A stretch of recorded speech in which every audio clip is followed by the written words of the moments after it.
Hey, everybody, welcome back. It is the SCB Steelers Podcast presented by Deck Roofing Incorporated of South Florida.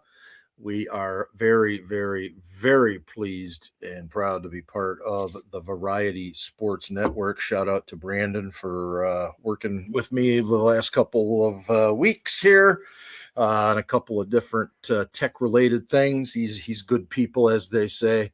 Of course, he's an educator, so why wouldn't he be? And, of course, thank you to Frank Walker. We are not in Frank's studio tonight. I am due north at my parents' home for the New Year's holiday. My dad actually turns 85 tomorrow. Oh, And nice. doing a little bit of that. Ben's obviously remote as well. And Scarpino appears to be coming to you from the exact same location as always. And Ian will be joining us shortly. One of his 34 kids apparently has not gone to sleep yet. However, that might be a better thing than having to discuss what in the hell happened in Cleveland this past Sunday. But that's why we're here.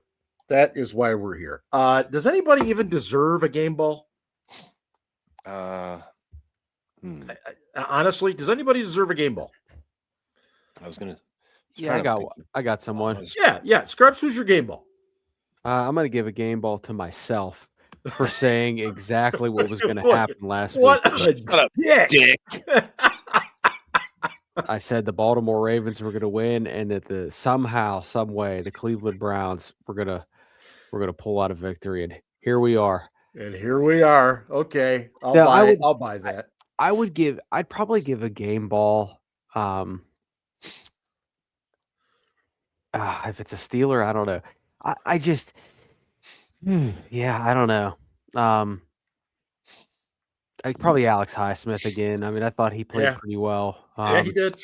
He did. Not enough plays, and that's not on him. But no, yeah, it's no. Yeah, that's just Ben, game ball. No, I mean nobody. I'm sorry. I mean, even special teams, like field position was pretty good all game. Mm-hmm. Boz missed a kick that would have made winning that game much easier. Yeah. I can't believe that happened. Just like the whole thing, it was just a total succession of decisions and outcomes that, like, oh God, it was so mind-numbingly just frustrating and stupid. And I mean, it was 54 yards. It's not a gimme. No. But yeah, Boz is usually Mr. Automatic, and he had plenty of length on it, still missed it. And they were fortunate on that first one that went in. Very, very. That was a bad hold. Second one wasn't a bad hold though. No. But the fact that Boz even made that first kick, because as soon as he hit it, I was like, oh God, this is gonna be one of those games. And then it went in. I was like, oh, okay. I mean that ball defied the laws of physics. I swear that ball was turning left, and all of a sudden it went right in front of the goalpost. I'm like, okay, I'll take it. But Freak is here. Freak, it's been too long, my man. Good to see you, brother. And good evening, Melvin, as well. Yes, good to see everybody, and welcome in new people. Please jump into the comments. Love to have you guys as we continue to discuss last week's events and look ahead to this week and perhaps the future. I'm not in the mood to give out any game balls either. I definitely thought that Highsmith played well. I mean, there were some guys that played well in spurts. I take away the touchdown to Harold Fannin, I'd probably give one to Kyle Duggar, but what in the world was he doing? That should have been a pick, not a touchdown. That should have been a pick. Yes. It was an easy pick, and he just where's the ball? Where's the player? What the fuck? It reminded me of when the 12-year-old kid comes off the field and the coach says, hey, what happened there? Oh, I lost it in the sun, despite the fact that it was raining. It's like, what was he looking at? And I would even say Asante Samuel seemed to kind of lose it as well. It was just bizarre. And as you said, Ben, it was really just kind of one of those steps in a completely bizarro day. Yeah. Where every time we got a step ahead, it was steps back. We're running the ball well. So, hey, the last 2 series, let's just throw it. Let's not run it at all. Game's on the line. We're running it well. Fuck it. Let's just throw the ball. Yeah. No, I thought it was Arthur Smith's probably his worst game this year. My dog's Arthur Smith's a hoe. Well, when your best game, when your best call in that game is the run by Connor Hayward. I don't know how much that's really saying. That shit's getting old too. Well, I mean, they had to come up with something else off of it, especially with Washington now gone. I mean, so does that mean is that done? Who are you going to put in there to replace Washington? Probably done for the year. I believe they announced he was. I mean, what are you going to do at this point? Like, right. He's going to be out a minimum of probably 6 weeks if he's got a fracture in his forearm. Yeah. So let's talk a little bit about that. Does somebody have incriminating photos of Arthur Smith and his name Jonnu Smith? I mean, look, I think we've all talked about, big pun kind of beating me to the punch here. We've talked about Pat Freiermuth many, many, many times on this program. We're all fans of Pat Freiermuth, but we also understand that he has limitations. He's not the most athletic guy as a receiver. He's not the best blocker, but he's a pretty damn good receiver with pretty good hands. You've got a Cleveland defense that's being anchored by a rookie in the middle who's literally playing on one leg. And what are we doing? We continue to throw the ball wide. We continue challenging Tyson Campbell, who we made look like the second coming of Deion Sanders in that game. I tell you what, Scarps. Yeah, go ahead. I messaged you guys. The fucking Browns were content with playing with 10 guys on defense. My God, yes. I mean, credit to him. He's a really good football player, and credit to the Browns. For they've actually had our number in Cleveland recently. Yeah. They've won 4 straight, I believe, in Cleveland. I think it's 4 in a row, 6 out of 7. Yeah, and so kudos to them. But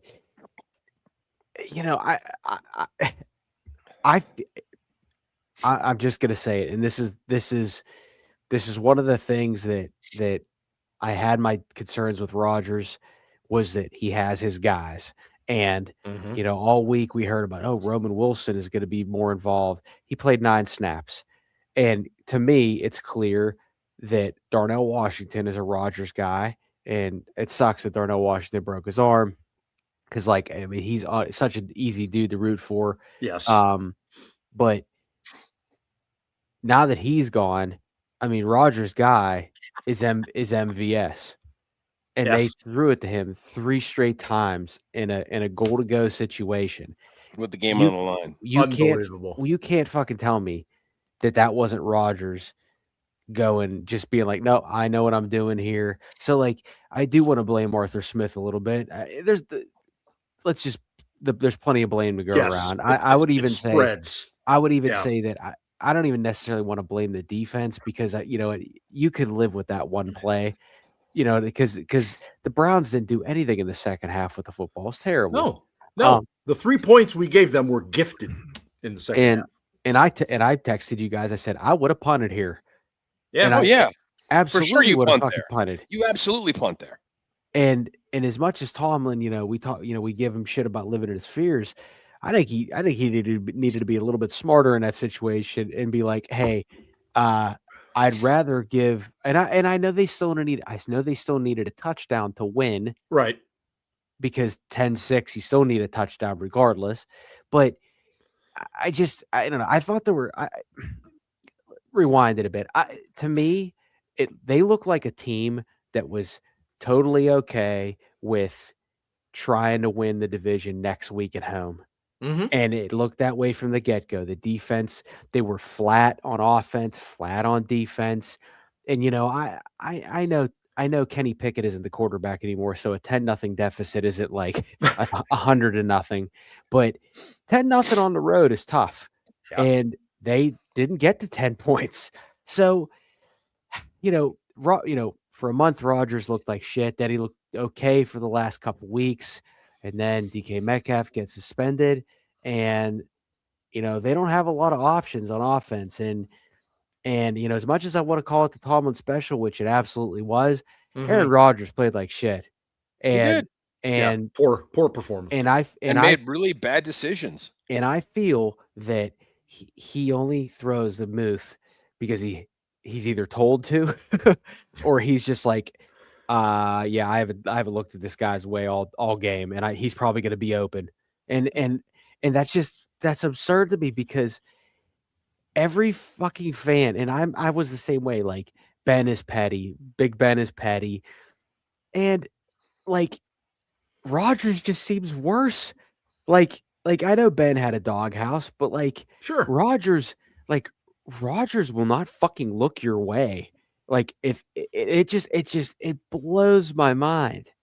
Well, and the funny part about that is, remember when Rodgers first showed up and all the talk was about the chemistry that Aaron Rodgers has with Pat Freiermuth? This is going to be a huge year for Muth. And I'm not knocking Pat Freiermuth in any way, shape, or form, because he was just absolutely relegated behind Smith, behind Washington. But that was the conversation. If you go back to the offseason, the preseason, and whatnot. Yeah. But Malibu. Yeah, Malibu, absolutely. Melvin mentioned the 4th and 1 play, and who thinks it's a good idea to throw a fade route to a 5'9" wide receiver because he has a one-on-one on the outside? What the fuck? What the fuck? He's got a one-on-one, yeah. So I'm going to go ahead and throw it. Why? Yeah. I think I totally agree, and I'm going to say this. I think Rodgers is auditioning for another team next year to show that he can still do it. And you don't do that, in my opinion, you don't do that by continuing to dink and dunk, but literally, like, that's all he's done all season. His intended air yards are, I think, last in the league for so many attempts. His completed air yards are last in the league for so many attempts. And we used to think in Ben's final 2 seasons that, oh, fuck, he wasn't throwing it. He has like 1,200 more intended air yards and like 800 more completed air yards than Rodgers did in one less game. It's well, Scarps. But let me ask you, what do you mean by he's auditioning? I mean, because it seems to me if he was auditioning, he would be throwing the ball downfield more, don't you think? Or you're saying he's trying to keep stats like safe? Well, no, I think that's the reason why he tried to make a play to Scotty Miller. And meanwhile, the ball was like 4 yards out of bounds. Oh, terrible throw! It wasn't even a good throw. No, it wouldn't have mattered who the receiver was. I don't even want to think about this, but I'm going to throw it out there is that, regardless, well, we'll see what happens, but like, I feel like Rodgers is going to be a pain in the ass next offseason because he's going to be like, well, I don't know if I want to come back. But at the same time, I'm telling you, he's probably auditioning for another team like the Vikings. He absolutely wanted to go to Minnesota. Yep. And they were like, no, we like what we have in McCarthy, and McCarthy is not very good. And, Kevin O'Connell might be like, oh, shit, I'm playing for my job. I need an Aaron Rodgers this year. So, I don't know. I'll shut up now. Rodgers was terrible, man. And I'm sorry, but if you can't beat – and I said this the other day because I was trying to be positive, but but no, if Rodgers can't beat the Browns – I'm serious. If Rodgers can't beat the Browns – he ain't going to beat his dick. He ain't going to beat anything. Well, I think he can beat that, Ryan. But maybe. I mean, he's 42. Who knows what happens when you get there? On that note, I want to welcome in Ian. And Ian, just because I know you're getting in a little late, I want you to know that one of Freak's first questions was about your absence, and he was wondering if you were still in the middle of your vasectomy. So it's good to have Freak back, isn't it? It is. Yeah. Hope you're well. We're still kind of in the process of going over what in the hell happened on Sunday. So please feel free. Yeah, I am doing well, and hope everyone had a Merry Christmas and all that. Don't get too drunk on New Year's, but no, I was assembling with some assistants a wall climbing gym for my kids, which I discovered that my basement, which was finished by the people that lived here before us, does not have traditional studs in the walls, but has metal studs, which meant we had to find a unique way to anchor it into the wall. So thankfully I had a buddy of mine who's pretty good with construction stuff helping me. So we figured it out, but it took a little bit of time. So if I may ask, what did he choose to do? So we used like toggle bolts that you like put in and then they expand. Yep. And so we were able to kind of put those in and drill some extra holes in the frame of the climbing thing, and that worked pretty well. Perfect. I was just curious because the old metal studs thing. That's just yeah. So Ian, what stood out from Sunday? Yeah. So I don't know. Did you guys talk about the not letting Myles Garrett get the sack record thing? You know what? We haven't. Okay, so I'll start there. Yeah. And that, I think, to me was at the start of the game, they looked flat. They looked like a team. Yep.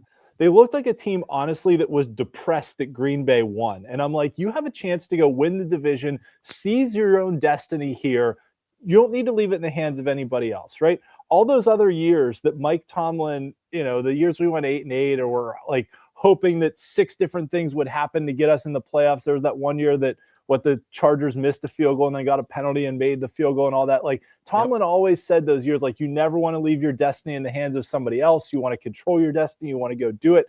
And like, they had the opportunity to just go do it and not have to worry about next week with the Ravens coming in. And they saw how fired up the Ravens were.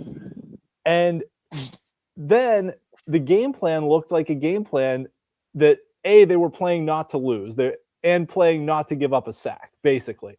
And, I saw some people on Twitter say, and people that I respect on Twitter take the opinion of, well, you're saying that they would have been better off taking sacks and would have a better chance to win if they'd given up more sacks. The point is not giving up more sacks. The point is, if you have 3rd down and 5 at midfield, are you better off throwing the ball and risking maybe losing 2 yards or 3 yards on a sack, or pitching it to Kenneth Gainwell and losing 3 yards anyways? Like, Ben, to his credit, always talks about, with respect to TJ Watt and other players, that tackles for loss are just as good as sacks, right? And it wasn't just the Gainwell play, but they had a couple tight end screens to Jonnu Smith that lost 4 yards, that lost 2 yards. Like, to me, if I have to choose between a tight end screen to Jonnu Smith that loses 4 yards, or trying to take an extra second to look down the field and maybe get sacked and Garrett gets a record, like, I'm looking down the field and not throwing these. It's, to me, you can't run screens against that defense. No, they're too fucking good. I'm sorry. Especially the way they were playing, right? They were playing 10 guys in the box with one high, and even those quick outs and those screens, the defensive backs were only 5 yards off the ball. They were on the guys before the ball even got there. Good call. Like, you have to look at what the coverage is and be like, okay, the guy's 10 yards off, I can throw this, or the guy's 5 yards off and is going to get there at the same time as the ball. So it was the coward ass play calling, really, right? That they were just afraid to give up the sack. So they were doing things. They were doing things, and it wasn't that they were chipping him or like, they do that all the time anyways, right? And I actually thought they did a good job with their chips and screens and all that, or making him go through multiple guys to try and get to Rodgers. Like, that was good. That's not what I'm complaining about. What I'm complaining about is the actual schematic play calling of the quick hitter tight end screens, the the wide receiver screens, the pitch to Gainwell on 3rd and 5. Like, that's the kind of stuff that you're like, they really don't want to give up a sack here, right? Mm-hmm. And are willing to take a negative play that either knocks them out of field goal range or whatever else it does, rather than getting sacked. And tackles for loss are basically the same thing as a sack. It was, agreed. They absolutely tried to play that game. They honestly looked like they were playing that game hoping that like 4 Chris Boswell field goals would win the game for them. And you know, maybe if they hadn't gone for it on 4th down early in the red zone and kicked a field goal there, then maybe your end game scenario is a little bit different. But like, and then basically pinning your hopes that like a 54-yard field goal on that field in that kind of wind conditions, like I know Boswell had enough leg for it, but I mean, you saw even the shorter kicks where, you know, basically he was kicking them like I play golf, right? You aim to the left and then hope it comes back to the middle and doesn't slice too far. It was so frustrating, but it was also so expected. And I think that's what's even more frustrating is we've seen this team do this so many friggin' times that they've had a game, whether it was that one game against the terrible Jets that they lost, like, I think that was the game Michael Vick threw like a 2-touchdown pass, or it was 13-7 or something like that. Yeah. Sparps probably remembers. We were in New York, 2014. Yeah, we needed to win that. If we had won that game, we would have clinched a playoff spot. I think we made the playoffs anyways, so we went and won the next week, but like we could have locked it up a week earlier. And then there was another game against Ryan Mallett and the Ravens. Same thing. Next to last week of the year, we could have locked it up, but we lost that game. It's like we do this all the time when we have a chance to control our destiny and just don't perform and don't come out. We basically said that at that part at the beginning, Ian, is that it really is. It's Bill Murray. It's Groundhog Day. It just feels like, yep, we've been here before. This is what's going to happen. And now you've already got people talking about, you know, here's what's going to happen. If the Steelers win, great. Then they host either Buffalo or probably Houston, and we get our doors blown off and we're right back to square one. Or we just lose and, hey, but we got a 9-8 season, you know. And I think people are just tired of it. Yeah. Which, I mean, I've been saying the whole offseason and into the season that the worst case scenario was 8 or 9 wins and either losing in the first round or missing the playoffs, because we're stuck in the middle of the draft again. What if we miss the draft, we'll be picking 17th or 18th. If we miss the playoffs, we'll be picking 17th or 18th. If we make the playoffs and lose, we'll probably be picking like 20th again, which isn't a spot to get a franchise quarterback, isn't high enough to, you know, be in a good spot, and also isn't even high enough to have a top 50 pick in the second round. It is, I don't know. It's just, it's frustrating. You hit the nail on the head with Groundhog Day. It's the same thing over and over. Well, and look, I don't want to go too far down that road just because we do have a huge game coming up. It's a meaningful game. It's a game we can win. But outside of that, we're going to have a lot of time to talk about the offseason. Would be – I'll shut up after this because I've talked a lot. But it would be just like a Mike Tomlin team. It seems like before we play the Ravens, so many times we've gone out and laid a dud and been like, we're so screwed against Baltimore. And they come out and win in the stupidest way possible, but they still beat them, right? Yeah. It would be just like a Mike Tomlin team to go out and lose to the Browns and then come back and find a way to beat Baltimore. Like, it would not – as much as I was – expecting the worst. Yeah, but we'll still be pissed about it if it happens. Against Cleveland. Yeah. Ryan, you'll know this. When was it this season when the report came out about Tomlin? Was it right after we dropped the 2 games, right after the fire Tomlin chants? And I don't know if it was Schefter. I don't remember who put it out there about Tomlin's contract situation. Yeah, I don't remember exactly when it was. It seems to me it was right after that Buffalo game, and then we went on the 3-game winning streak, and then we lose this game to Cleveland, and poof, there's a tweet from Adam Schefter talking about, well, there's a possibility that Mike could be going off to TV. So is this his people putting that shit out there? I don't know who else it would be. Yeah. It could, you know, and I, you know, as we all know, he's really close with Jay Glazer and you know, but also too, it could be his people, but you can never fully trust anyone. It could be someone within the organization. Yeah. Feeding stuff to Schefter. Obviously, I don't think it's Mike or Art feeding it to Schefter. Right. Oh, I agree with that. But it could be somebody else. But just like you said, poof, just like clockwork this week. Yes. For 3 straight weeks. Oh, then all the national talking heads. Oh, still want to fire Mike Tomlin? And then this week, Mike Tomlin has set the bar so high that Steelers fans are spoiled. Cam Newton with his stupid fucking hat on. Fucking no, I'm serious. And I listen, and I think Cam Newton, I think the world of Cam Newton. I thought Cam Newton was one of the most underrated players in NFL history. And he was unbelievable. Like watching Cam Newton play, that guy was fucking awesome. Mm-hmm. But you know what? His takes are shitty. So are mine. But why does it always? It's always your hats are way better though. It is. Thank you. It is always the same bullshit talking points that we get fed. Yeah, all the time. Mm-hmm. Who else are we gonna get? He'd get another job in 5 minutes. You don't know what you got till it's gone. Be careful what you wish for. Blah blah blah blah fucking blah. And it's like, okay, maybe he does move on and go to TV. Guess what? We'll find somebody else. Right. Just like we found him. Yes. And just like we found Bill Cowher. Yep. I mean, Chuck Noll was under Bud Carson, right?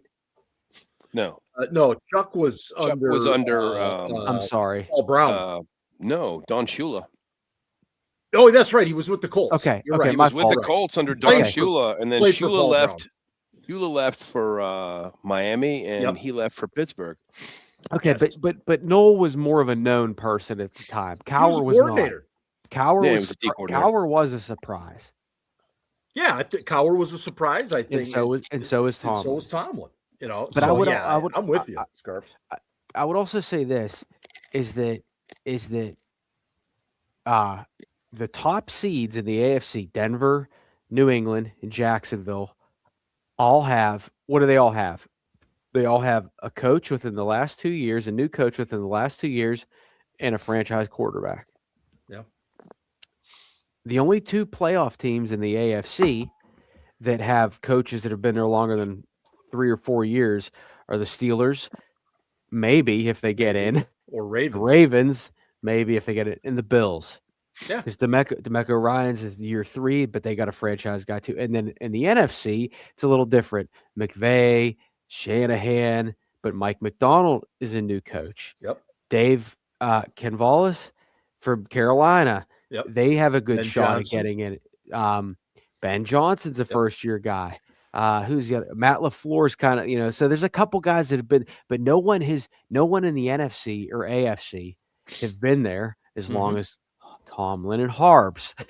And it's just like there's a clear so Sean Payton has been in the league almost as long. Yeah. He got a Bounty Gate suspension, but him and Tomlin have been the same number. No, he missed Bounty Gate and then he took off a season. Anyway, point being is that you got to have a newer-ish coach, and you got to have a franchise guy quarterback. That's the trend. And we don't have either. And I don't know when we're going to get either. But yeah, we could talk more about Mike in the offseason, but it's just, I mean, that was a Tomlin special. It was. Speaking of John Harbaugh, real quickly, because it bears on the conversation. Supposedly Sunday is a must win for him. Like if he doesn't win, he's out. If he doesn't win that game, he is out in Baltimore. Which I find insane, but whatever. I mean, I think Michigan is probably going to wish they'd waited to hire a head coach when that happens. Go Canes, by the way. I'm totally speechless right now. So I'll jump in. To add on to Ryan's point about coaching, though, somebody mentioned this week, and we did talk about it a little bit on Slack, that kind of the biggest market inefficiency you can have right now in the coaching realm is having a head coach that's also a quality offensive mind. Because if you have a good offensive coordinator, they're probably gone in 2 or 3 seasons. And I looked it up, and the last 12 Super Bowl coaches, so the last 6 years of Super Bowls, last 12 teams that made it, 6 or 7. Yes, all had head coaches that had an offensive background. The last team to make the Super Bowl with a head coach that didn't have an offensive background was the Patriots with Bill Belichick in 2019. So they had Tom Brady. They had Tom Brady, right? Yeah. And the one before that would have been Dan Quinn, who was a defensive coach, but that was all the way back in 2017. Yep. So, I mean, you're talking about 9 years of Super Bowls, basically, where the coaches that made the Super Bowl had offensive backgrounds. I mean, it's an offensive league. We know this. And I think there's some validity to that point, too, that, a good offensive coordinator, right? Like Ben Johnson was a good offensive coordinator, and we saw what kind of happened to the Lions this year without him. And now as a head coach, the Bears have his system for as long as he stays there. The 49ers have Shanahan's system for as long as he stays there. The Rams have McVay's system for as long as he stays there. Coordinators can come and go. But if you get that kind of guy as a head coach, I think even more important is having the quarterback, and we don't have him. Yeah. And I cart before the horse here. You can have a great offensive mind running the show, even your head coach or your OC. But if you have Mike Tomczak in the backfield, what fucking difference does it make? It doesn't matter. Was not that bad. He wasn't that good either. Depends how many fucking beers he had. Tomczak, get out of the cooler. If you got Mike Tomczak out there, if you got fucking Bubby Rister out there, you ain't winning. It isn't happening. Like at the end of the day, the players have to play. And that's going to be Bo Nix and Caleb Williams are going to be the downfall of their coaches this year. That's going to happen. Those guys haven't really beaten good teams this year on the strength of their quarterbacks. And when you get to the playoffs, you have to. And they're not going to be able to do it, man. Ben, do you think Harbaugh's in the same situation as Steelers fans talk about Tomlin, that he'll get a job in 5 minutes? Yeah. Okay. I think Harbaugh will be in high demand, even though I can't stand him. He's a good coach.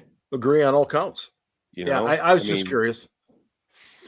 Yeah. I think he'll get hired immediately, and maybe he'll even get traded. But if he's smart, he just says, "No, I just want my, just fire me. Fuck it." I want to shift gears to a little bit more on the field stuff. Scarps, I'm going to start with you. Is Jaylen Warren a number 1 running back for you?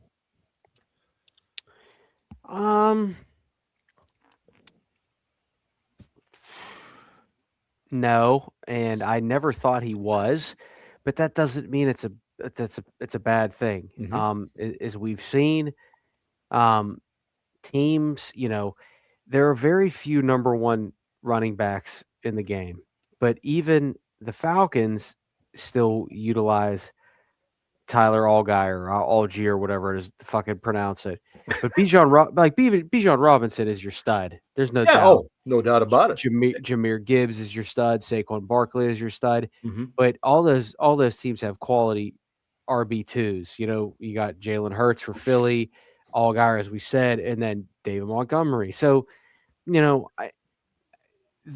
days in Saquon to actually regress this year, but the days of those bell cows, I think they're gone. That doesn't mean Jaylen Warren can't get the bulk of the carries, but I just think Kenny G's been more productive in a limited or not limited, because they kind of have. Let me look right now, but he was limited Sunday. He only got 10 touches. Yeah, and I just Jalen had a nice game on Sunday, but I think they're two different backs, basically. I mean, they are, and it helped. Yeah, I think that Kenny G is a better receiving back. He's better outside the numbers than Jalen is. Jalen's better between the tackles. He's that, classic one cut and go running back that you like having. Mm-hmm. He's also been historically a very good pass blocking running back, which you like having. For sure. Although he's had a little struggle this year with pass blocking, which is, not characteristic of him. That's not been his hallmark in years past. That's been a little weird. I think it's nice being able to have both guys. Mm-hmm. Both guys. No argument. And run that two-headed running back attack. And Kenny G has absolutely earned a new contract in my mind. I mean, I would say let's go, 3 years, 19, 20 million ish. That's my take. I mean, the guy's 26. Let's give him some money. Let's lock him up for a little while. I don't think he's gonna sign here though. I think that he's gonna get an offer from somebody else that he can't refuse. That's my concern. To be a number one someplace? No, but go ahead. Well, I just gonna say I don't even know that it would be a number one. I just think somebody's gonna pay him more money. Yeah, I mean more than $7 million a year. I do. I think he's proven himself. I mean, I really liked him at Philadelphia, just being a nice complimentary guy. I mean, he blocks, he obviously catches and runs and can make people miss and can run through tackles and but this year he's just seemingly taken it to another level to me, and I can see a team. I don't want to throw a team out there, but just some team is going to say, you know what, that's a guy that I'm willing to pay a few extra million for. And I can see Omar Khan going, I don't know if we can match that. That's my concern. I mean, I don't know that if I would go as high as 10 million a year for Kenny G, but like I said, I would do 7. Yeah, I think T Mills has a good point. He to me would be an absolute freaking weapon in Andy Reid's system. That is scary to think about what he could do in that offense. I think that's a great point. Yeah, that's a great point. Rodgers goes to Minnesota, and so does Kenny G, because Aaron Jones Sr. is hurt a lot. Yes, he is. And they got a Jordan Mason. Yep. Yeah, and Aaron Jones similarly is a guy who does very well between the tackles, but when he's healthy. Yeah. But that's really his whole game. Yeah. Give him the ball between the tackles. Yeah. So TJ Watt. It was announced today has a chance to play this week. I think we all agree he's not going to be in what any of us call football shape. Can he make an impact on this game though, Ian? Yes. I think just by being out there, right? And we saw that last year when he got hurt and then came back over, a couple games, that just him being out there, the other team has to game plan for him, whether he's playing, with a one arm or a partially torn pec like he did the one year or whatever it is, that even if he's not fully effective, just the name on the back of the jersey, the other team will game plan for. So will he have an impact statistically? Maybe not, but will he open some things up for some other guys? I think yes, because even if, you're chipping him or you're taking multiple guys to block him or whatever it is, Alex Highsmith's been playing really darn good right now. I mean, Alex Highsmith might be the defensive MVP for this team. And Herbie's played well too, but I mean, dropping that pick 6 on Sunday. Yeah. Dude, I mean, I props for putting yourself in a position to make that play, but then dude, you got to make it. You got to make it. I mean, come on, man. Yeah, when a quarterback fucks up like that, you have to take advantage of it. You have to. Yeah. Oh, believe me, I'm willing to bet he's probably sick about it, sicker than we are. How many drop picks were there during the course of that the last 3 weeks, I think we've had about. Including the one that Duggar gave up for a touchdown instead.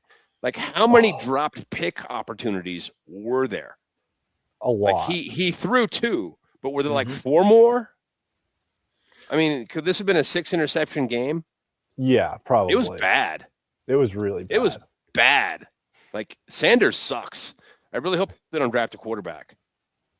Oh, he was throwing ducks out there. It was really bad. Oh, the touchdown to Fannin was like, the ball was going sideways. Quacking. Yeah. I mean, it looked like a duck that was coming in for a landing, and he had more touchdowns than Aaron Rodgers did. Well, he did, Scarps. He absolutely did. By the way, Rodgers was terrible. If I may digress just for a moment, what the hell is Devin Bush getting an Aaron Rodgers face about? Seriously, Devin Bush? So Devin Bush has actually played pretty well this year. He has. I'm not saying he hasn't. And Steelers fans have short memories, but as a rookie, he was fantastic. Devin Bush was really, really good for us. And then he got hurt, and then he started retweeting cats getting thrown off of buildings and shit. But they said that all game that the Browns players said all game. Browns defensive players said all game Rodgers was fucking cussing at him and swearing and shit. And if that's the case, then have at it, young man. Yes. And I think Bush was kind of like, fuck you, dude. Rodgers was yelling at our sidelines. And that's here's the other thing too. And I'm going to say this. Go for it. I know Ben was a diva, and I know Ben was petty, but very rarely did you ever see Ben yelling at the sidelines like that. Even with Canada, Ben would be like, maybe he should have yelled at Canada because Canada sucked donkey balls. But going back to Ben in his final 2 seasons, he has more touchdown passes than Rodgers is going to have. Unless Rodgers has some fucking amazing game Sunday night, Ben's going to have better numbers than Rodgers. And Rodgers, you know what? Everybody sucked his dick. Yeah, I said it. Everybody sucked his dick all off season. We're like, oh, we get leadership. We get all this shit. He's a fucking turd, and I'm done with him. I'm done. I don't care. I don't care anymore. I'm fucking done with him. I don't care. I don't care if he throws 10 touchdowns on Sunday night, which he's not gonna do. But I'm done with him. I'm done with his. He looks like a fucking dad crashing out after every play, and everyone's like, oh, he's passionate. Fuck him. He hasn't done shit for this team. He's not a Steeler, just like there's a bunch of other people currently wearing the jersey who are not Steelers. All right, I'm gonna dial it back, but I am officially done with Aaron Rodgers. What was the turning point for you? I didn't want him here to begin with. And okay, I'm on board with that. I think that he's played okay. He has been decent in some moments, but going back and looking, we thought Ben sucked in his final 2 years. Ben is better than Rodgers is right now. I believe in his final 2 years, and they fucking ran Ben out of town, and then they brought in this 41-year-old quarterback, just turned 42, and the infatuation. The infatuation with Tomlin and Rodgers all off season, and then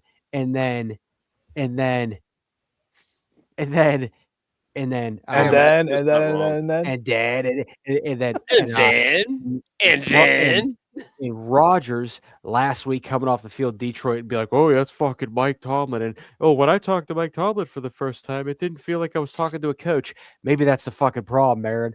You know what I mean? And to Matt Smith's point, this team would be in the same position it is right now with fucking Mason Rudolph. And I will stand by that. Wow. So Mason Rudolph has this team at 9-8 right now? Yes. I 1000% disagree. Ooh. We saw Mason play this year. It was ugly. Personally, every time he's been on the field, it's been fucking ugly. I think this team would be 11-5 behind Will Howard. Oh, yeah. Okay.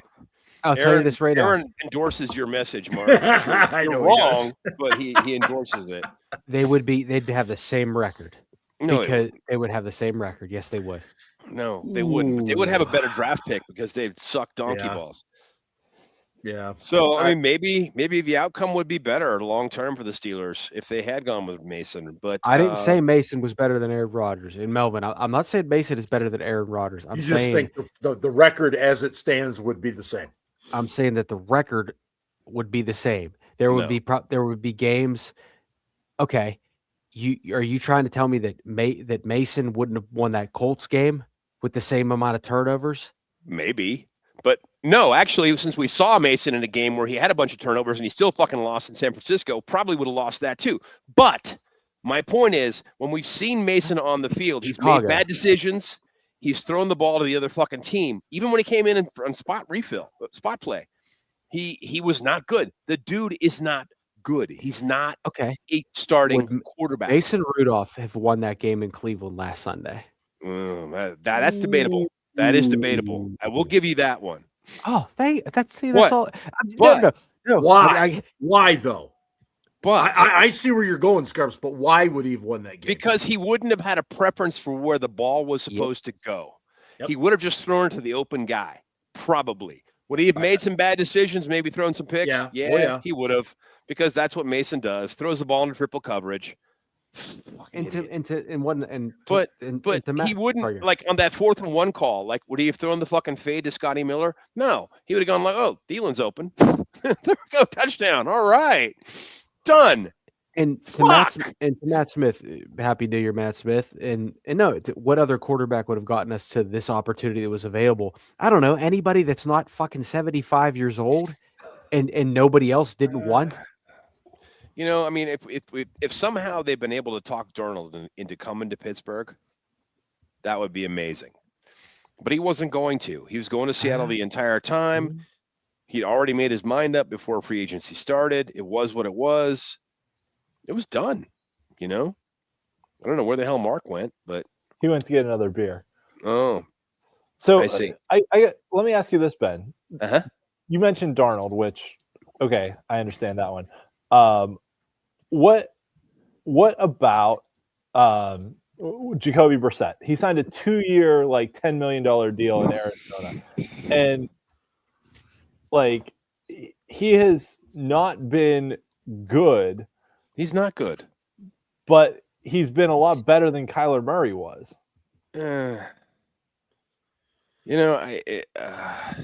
I'm just like he's there, right? better than Kyler Murray is setting the bar really fucking low, because Kyler Murray doesn't fucking care. Jacoby Brissett, freak! I don't have the new light. I'm in remote, but those are the Christmas lights that my mother's put up. But thank you. Jacoby Brissett, Chase Daniel, all those other top tier backup quarterbacks. Who was Gardner Minshew, the guy who went out to Vegas and got benched before the beginning, the middle of the season. Yeah. All of those guys are okay as spot starters, but they're not starters. They're not guys you can count on for the full marathon of a 17-game season. Nor should you. Those are guys that are solid backups that can come in and give you quality snaps for a limited amount of time before somebody figures out that they're not that good. The best who probably ever did it was what's his name? Fitzpatrick. And how many contracts did he parlay that ability into? I mean, my 19. God, dude. That guy made so much fucking money just being that really good backup quarterback that everybody wanted to root for, because, man, he could just give you some stuff, and then, he'd hit a wall and teams would figure him out, and then he couldn't do shit. Yeah, again and again. A couple of the guys talking about Malik Willis, and believe me, guys, we will get Malik Willis over the next. I hope it's a couple of weeks, but I think that guy's got next week. He's gonna make himself, or already has made himself, some money. Somebody's gonna bring him in. The Packers themselves had to actually come out and say that Jordan Love is still the starter.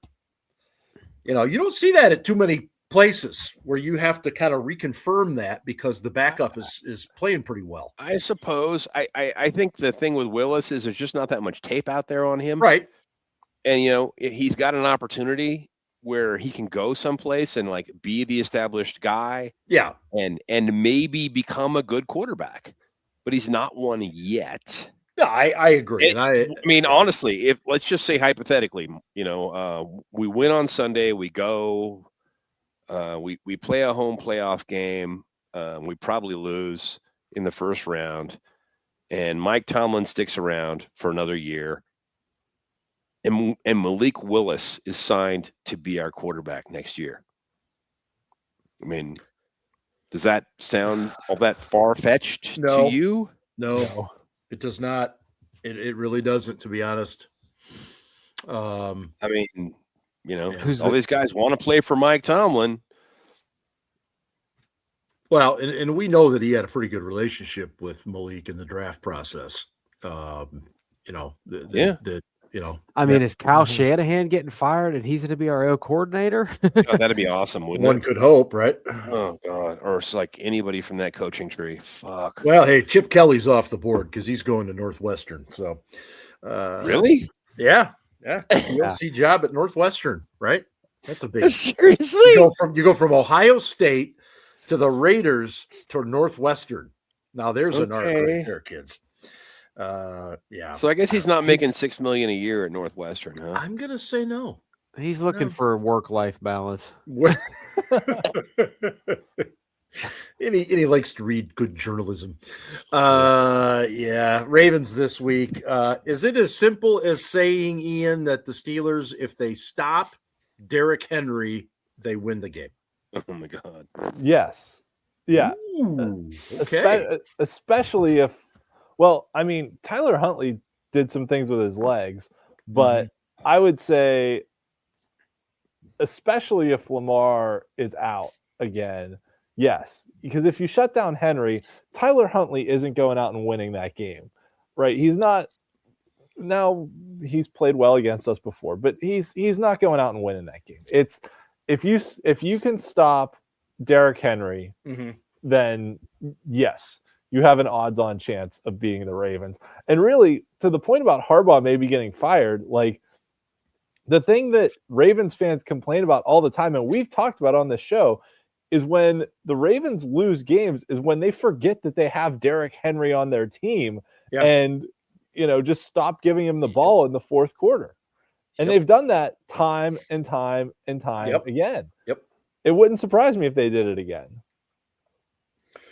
Is there a pattern in which they do go away from him? Because obviously it happened 2 weeks ago when they had a double-digit lead on the Patriots.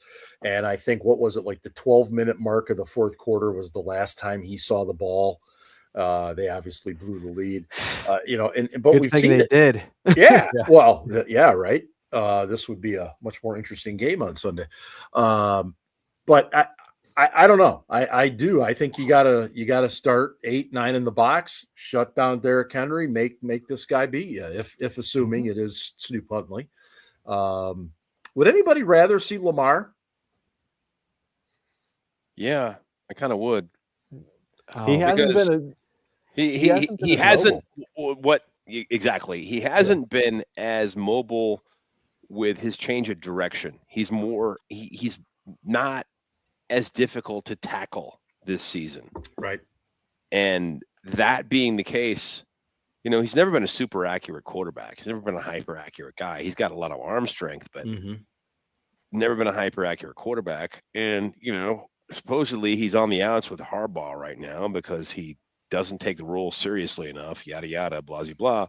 Playing video games. Yeah. He's pulling a Kyler Murray and playing video games and fucking around and, living the life of the high-end quarterback. But yeah, I think his ankle has set him back this year. And yeah, I'd like to see him play. Yeah, I wouldn't be opposed to it. I think he's good for at least 1 or 2 turnovers too. Yeah. Oh yeah. I really do. And I think Huntley will be preached so much about taking care of the ball, and I think Melvin's point is an excellent one. If somehow, crazy as it sounds, we actually got out to a decent lead in the first quarter or first half, that would put some pressure on Monken to maybe not run the ball as much. So, I mean, boy, what a concept that would be. That offense without DK and without Calvin Austin, like, who the fuck do they throw the ball to? They were terrible on Sunday. I mean, I thought they could at least muster 17 points. I really thought that would, and I honestly thought that would win the game. I was like, okay, 17 will probably win this. 21 for sure will win it. I think my prediction was 24-20 or something. I can't remember. I thought, 21 for sure will win this game. Definitely. Fucking 6 points. Yeah. 6. Yeah. Not a single touchdown. Come on, man. Well, so if the situation remains the same this week, and you've got no DK, and you've got no Calvin Austin the third, and you've got no Darnell Washington, that we still are going to have those guys. We're still going to have to throw the ball. So what's going to happen? You don't have any of those guys. Hopefully they remember that they have Pratt Freiermuth on this team, and that he's got pretty good hands. Because Jonnu Smith doesn't. I am so fucking sorry. I have no idea how that guy is still getting the number of snaps he's getting. Like, what? Jonnu Smith is more exciting when he goes in at tailback than when he is at tight end. Don't get me wrong. I understand the urge to get the ball to Jonnu Smith in space. I understand it. He's super athletic. Yeah. I get it. But the dude doesn't catch the ball. Like, he drops it fucking constantly. He drops half the catchable balls that are thrown to him. It's like, dude, what the fuck? And Freiermuth, again, not a great athlete, not a great blocker. Hands? Oh, yeah. Yeah, got hands. Yeah. Got hands for days. Throw him the fucking ball. Move the goddamn chains. With Washington out this week, I mean, did they elevate Sokol, the kid that's on the practice squad, or do you think they're going to continue to roll with Spencer Anderson? Because, I mean, he literally came in and played tight end once Washington came out. Would be funny if they threw Spencer Anderson the ball, wouldn't it? It seems to be a trend. The Bengals hit one of their offensive linemen for 21 yards this week. I'm just saying that would be pretty funny. Oh, yeah. Remember when Al Villanueva caught a touchdown pass? Yes, that was on a fake field goal. No, it was a 2-point conversion. Okay, no, it's a touchdown. Was it a touchdown? Yeah, fake field goal. Okay, it was fake. Denver, That's right. That's right. All right, I'm not totally losing my mind then. You know what? Let me take up Freak on his point. Has Dylan Cook done enough to make people think that he might be a future starter for this team? Yes. I think for sure the dude has a roster spot next season. No doubt. At least push. He may be. I think it's entirely realistic to think that he's in line to compete for the left tackle spot next season. Why? To be the guy. Why do you guys think that nice play on words, Melvin? Why do you guys think that the Steelers maybe, I don't want to say they missed on him, but I mean, clearly this guy has performed at a much better level than anybody would have thought given the situation. Yeah, I'd like to join the younger person. Hi, Ian. Who's awake? Yeah, the baby's awake. Somebody likes being on TV. Very awake. Yeah, I know. You're like 2 weeks away from turning 1 and wide awake. The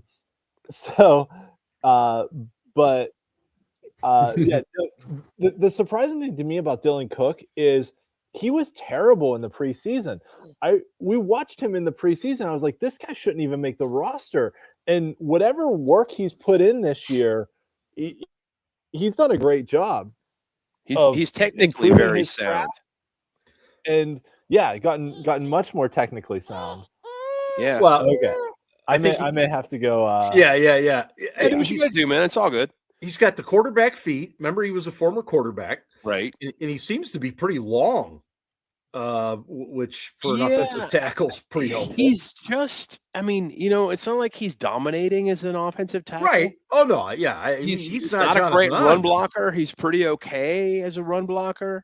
As a pass protector, he just gets in the way. And I just technically, again, from a technical standpoint, he's just playing very well.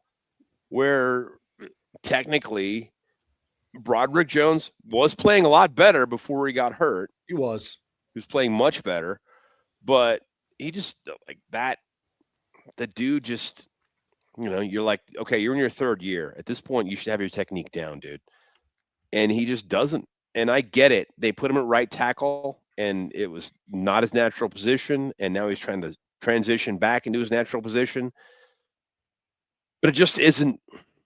He hasn't been that impressive. And again, at 20 million, 19.5 or something, 19 and a half. Mm-hmm. I don't think you can exercise his fifth-year option.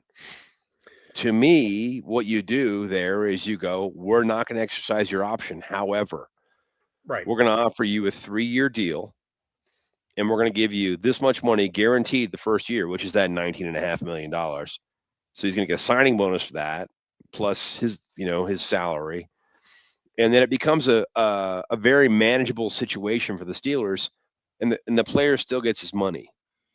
Now, will his agent go for that? I don't know. Maybe, maybe not. Maybe he'll tell Broderick to bet on himself. But if Broderick comes in and has to compete for the job and doesn't win it, right. A lot of people, granted, they're media, they're press pundits. A lot of people, though, are saying Dylan Cook has just played better.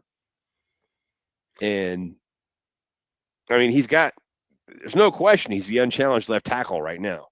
Yeah. Do you guys think that whether it's a loss this week or a win and then a first-round playoff exit, do you guys think Pat Myers back?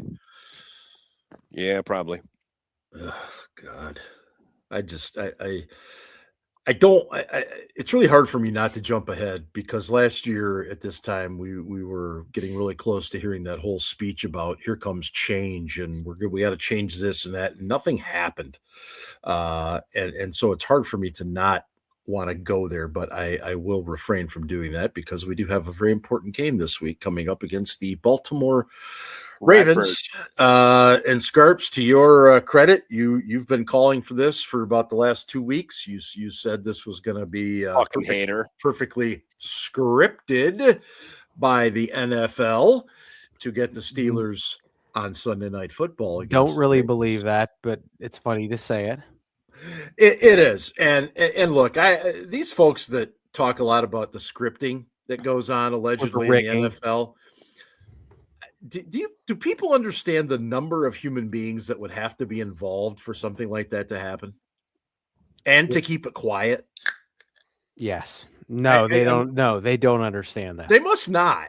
I mean, I'm not saying that a league official can't tell somebody in the officiating crew, hey, let's try to keep it close. I'm not saying those things can't happen, but to say that the whole thing is contrived like professional wrestling, which, as Aaron knows, is nothing more than a soap opera, it's just crazy to me. It's just crazy to me. I don't know how they would pull it off, and if they do pull it off, then I'll admit it, but we'll never know.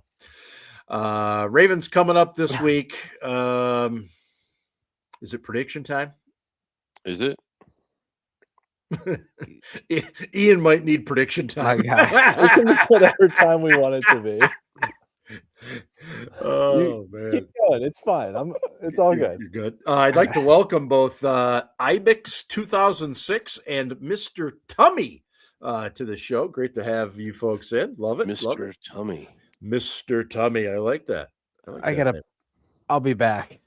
Oh, please do. We're just gonna keep on trucking, buddy. I'm just terrified to see what our offense is going to look like this week. And granted, the Baltimore defense is not nearly as good as the Cleveland defense, but I don't think it matters when you've got so little in terms of offensive options. I mean, Ben, is it fair to say that Jaylen Warren and Kenny Gainwell might get a ton of touches this weekend?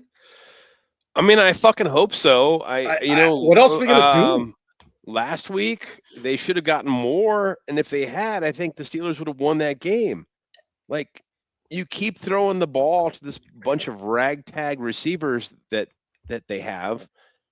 Again, 2 years in a row. I mean, everyone wants to talk about the con artist. Now, Grady is. 2 years in a row, he basically ignored the fact that he needed another receiver. Like, you have to do what it takes at a certain point and just and sign that guy. Like, okay, you're in a bad position now. Maybe you got to overpay. Do it. Or, yeah.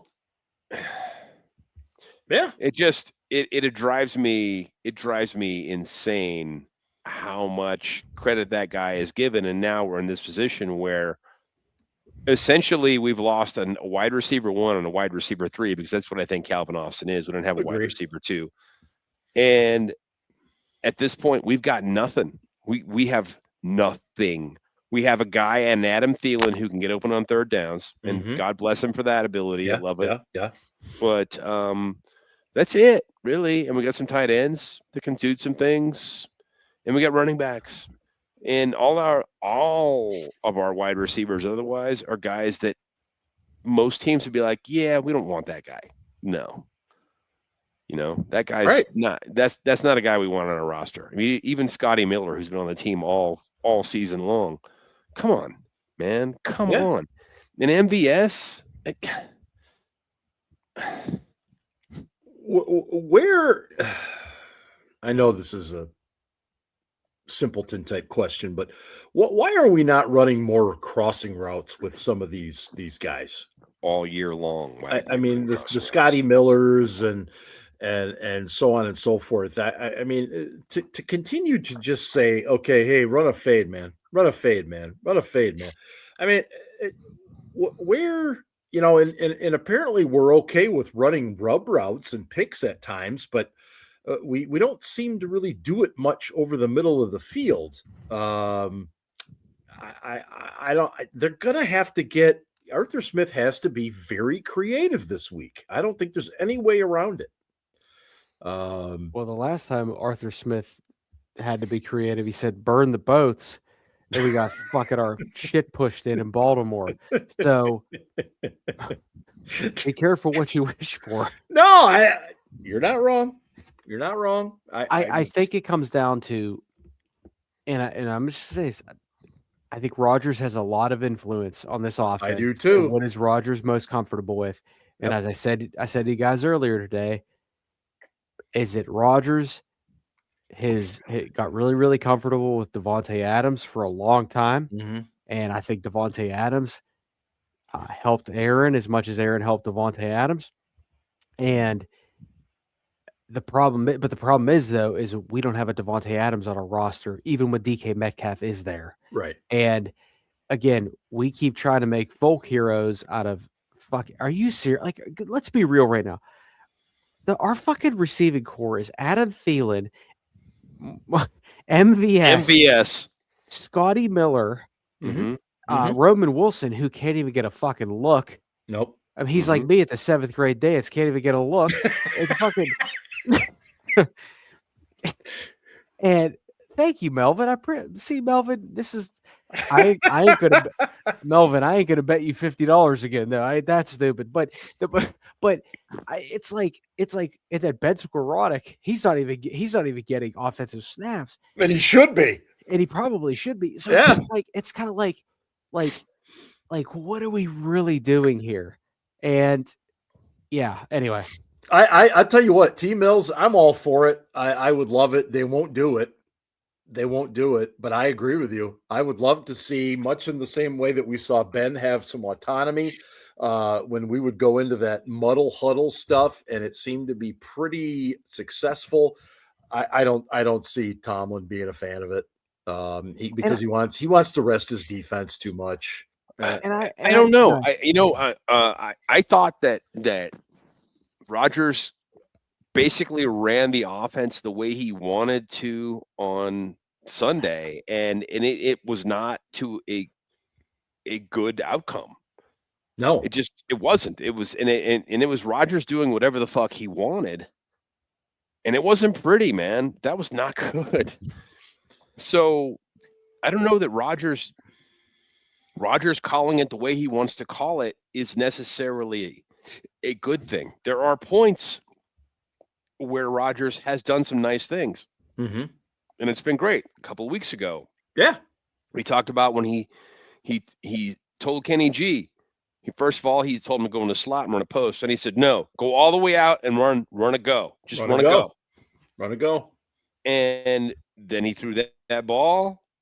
And, yeah, we got the touchdown out of it. And either way, it would have been a DPI if he hadn't done that. Successful play, one way or the other. Yeah, one way or the other was a successful play.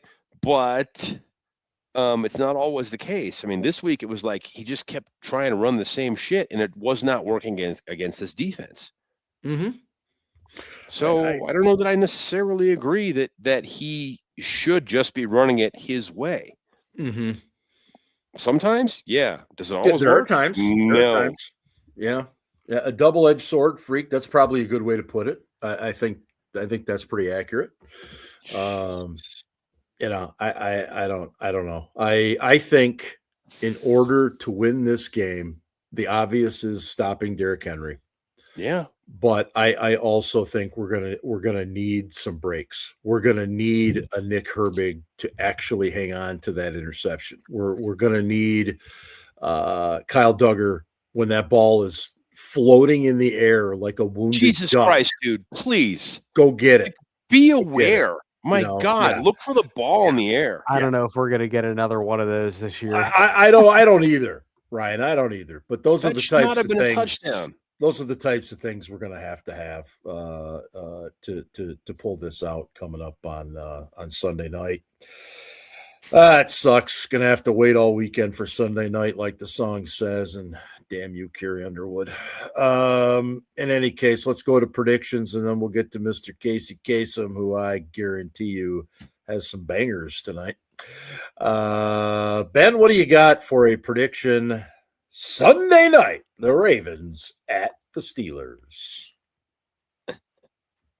These games always come down to it's going to be a fucking heart attack game. And I'm going to have to listen to Scarpino talking shit the whole game long about what a rock fight it is, which is going to make it even more frustrating. And be like, dude, shut the fuck up. I'm not texting you at all. Yeah, it'll be on Slack. By the way, Aaron is having surgery on Friday. Dude. Good luck to Aaron. I hope the penis enlargement goes well, buddy. Oh, damn. Oh. Jesus. I thought he was being gelded. He's actually having a penis enlargement? Yeah, he's going from 2 to 4.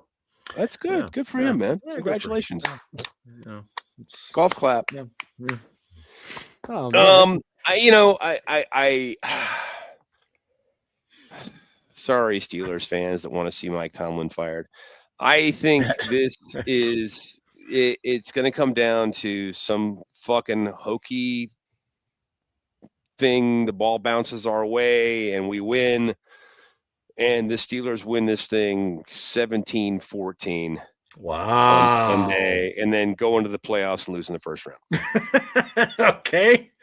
Scarps, what do you got? I mean, this is absolutely, for as much as that was a Tomlin special, this is a game Mike Tomlin wins, right? I know, man. Right? Circle the wagons. No, I just, I say this all the time, but it's not about who you it's not just about who you play, it's when you play them. Yeah. And as much as I was giving shit to Steelers fans for begging for a Packers victory Saturday night, the Ravens players themselves were rooting for the Browns on Sunday. Yeah. And I think that gives that team life. I really do think it does. Mm-hmm. And you talk about Harbaugh, he's coaching for his job. I mean,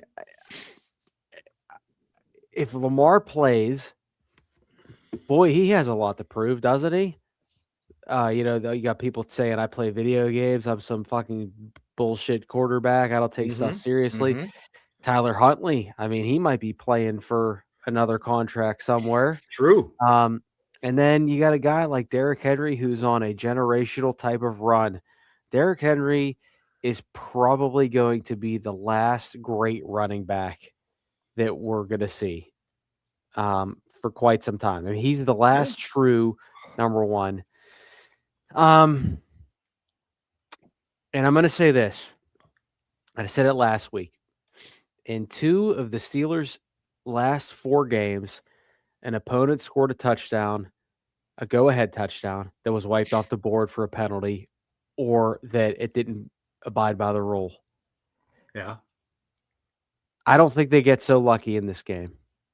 And I think it will likely be Isaiah Likely that gets a little revenge on Sunday Night Football. Foosball. Okay. And right. I don't think Mike Tomlin goes anywhere. So, and I'm not rooting against the Steelers. I've accepted that they are who they are. Mm-hmm. And I have the Ravens 22-21. Holy shit. My heart, Elizabeth. Oh, I'm coming. Yeah.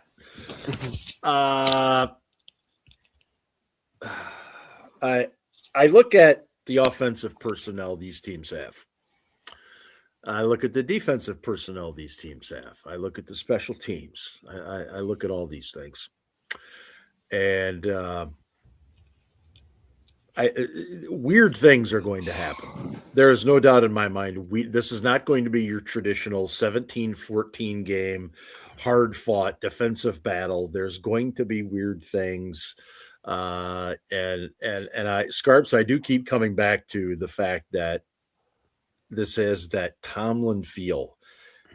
Last week was a Tomlin special. So this week, why not win? Just why not? You know what? Why not? Give me the Steelers 17, Ravens 13. We're close. I'll leave it at that. Ian, welcome back to the program. Your Just prediction. Yeah. My prediction. All right. Well, unfortunately, me trying to Andrew Filipponi, the Steelers didn't work out so well last week. But in keeping with tradition, because they've lost every time I've picked them to win, I will keep with tradition. And I agree weird things are going to happen. I was going back through some Steelers history of games that I've attended, and the Ravens have actually blown a lot of fourth quarter leads to the Steelers, and we have won 2 games against the Ravens at home where Harbaugh went for 2 at the end of the game to try and win and didn't get it. It's true. But we've also wound up with a lot of weird score results, a lot of like 23-20s, 20-19 games. So in that respect, I will go, and once again, full disclosure, trying to Andrew Filipponi, the Steelers. Reverse psychology here, yes, because they have lost every time I've picked them to win. So I will not be picking them to win, hoping that the opposite is still true. I'm going to go Ravens 20-19.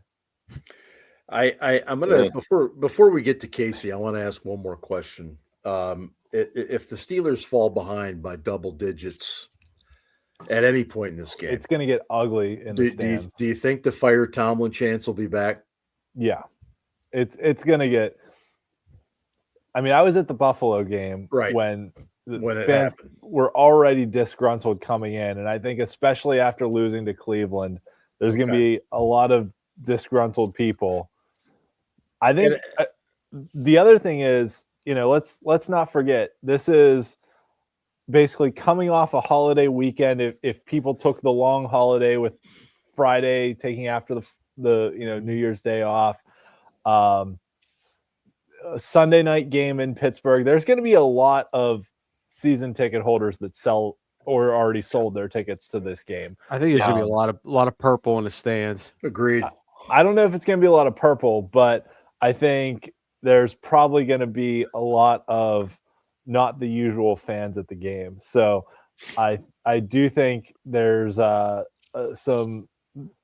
think there's going to be a lot of consternation coming in, and I think it'll be a good crowd, probably a rowdy crowd at first, but if things start to go poorly, I could see things turning very quickly. And I will ask each of you this question real quick.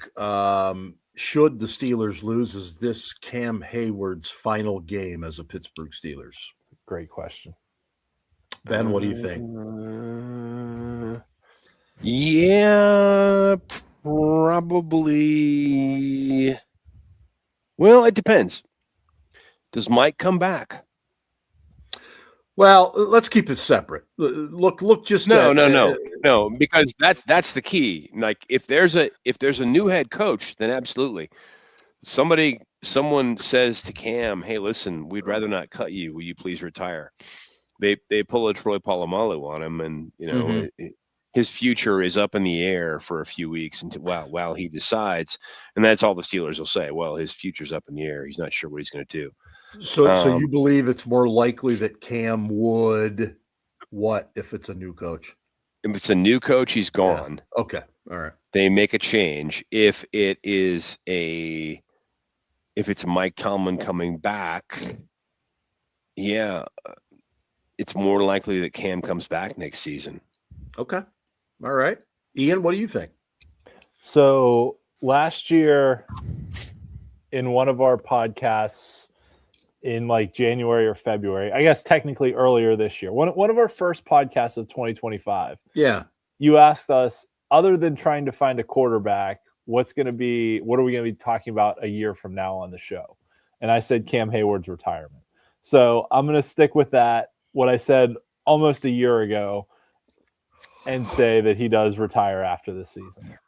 Okay, so that's 1 for, 1 not. Scrubs, what do you think? Assuming Mike is back. I don't know why he wouldn't play another season. I don't know. Oh, I mean, he's healthy. I mean, he's healthy. He's played a ton of snaps this year. He doesn't have the sacks, and he's not going to get his incentives, and he's not going to be able to feed his family if they don't make the playoffs. But hey, no, he's going to have a hard time with it. Guy's only made $200 million. Gonna have a tough go of it. It's probably an exaggeration. What's he actually? No. Regardless what happens Sunday night, okay, Mike Tomlin is going to be back next year. Agree. And they're going to fucking run it back, and Cam Hayward is going to be part of it. Okay. And whether or not he got his extra millions because of his incentives or whatever isn't going to matter. So, yeah, I expect him to be back next season. All right. Works for me. Oh, wait, I do have one final question. Is Aaron Rodgers the quarterback of the Pittsburgh Steelers next year? Oh. Ian? Cam's made $160 million. Oh, that's unfortunate for him. That's no big deal. That's not quite $200 million. Well, 146, but he's scheduled to make $160 million. Yeah. Honestly, I'm like at a 50-50 on Rodgers right now. I think it's probably going to play out a lot like this offseason played out, where, he's going to be non-committal after the season ends.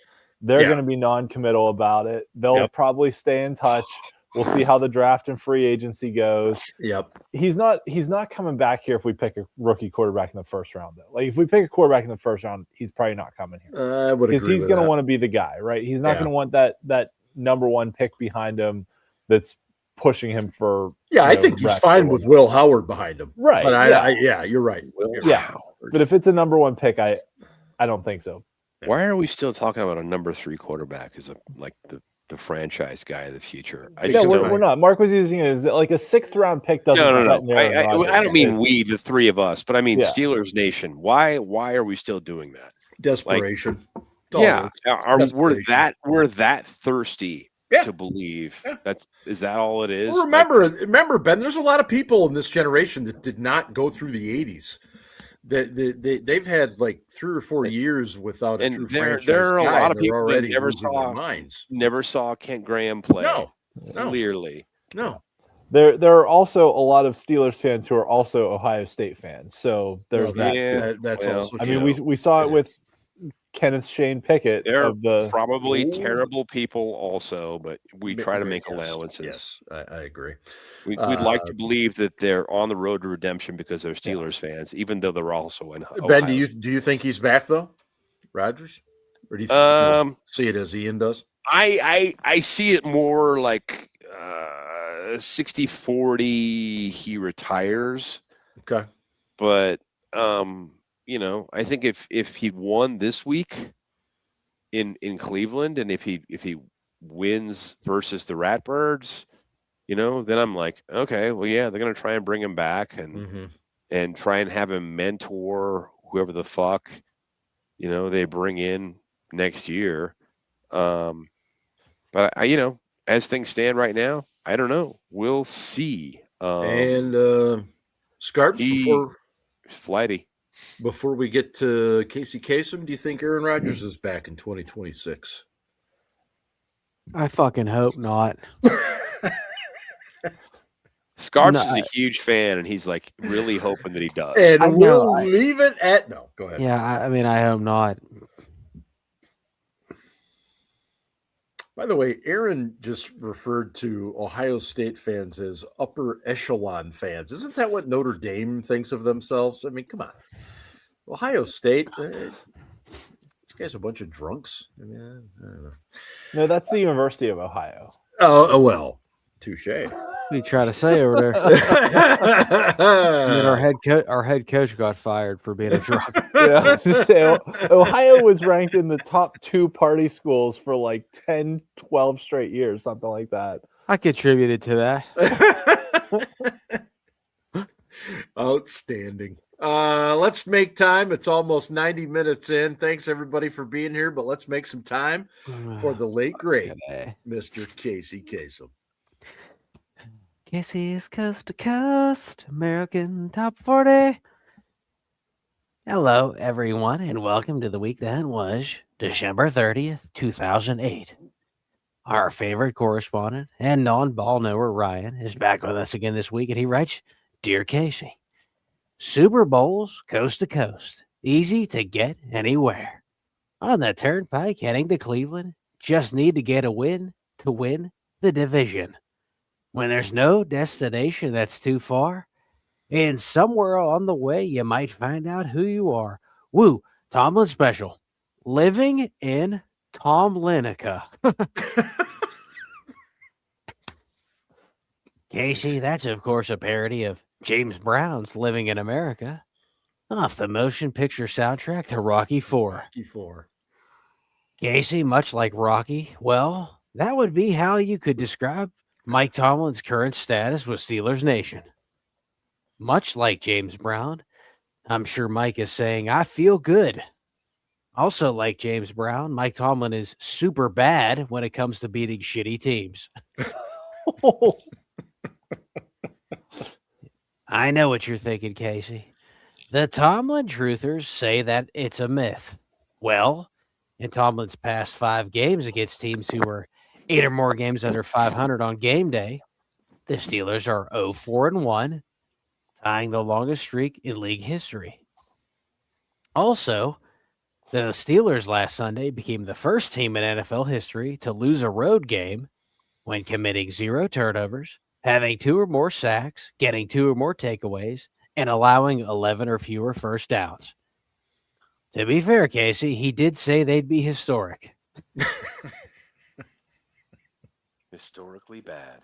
Speaking of history, the Steelers are about to become the first team in NFL history to win their division in October and lose it in January. Damn. Don't be mad at me. Be mad at Sunshine Steelers Twitter. It's a good thing they're not facing a team on Sunday who likes to blow things like Pamela Anderson circa 1995 or my ex-wife circa 2013.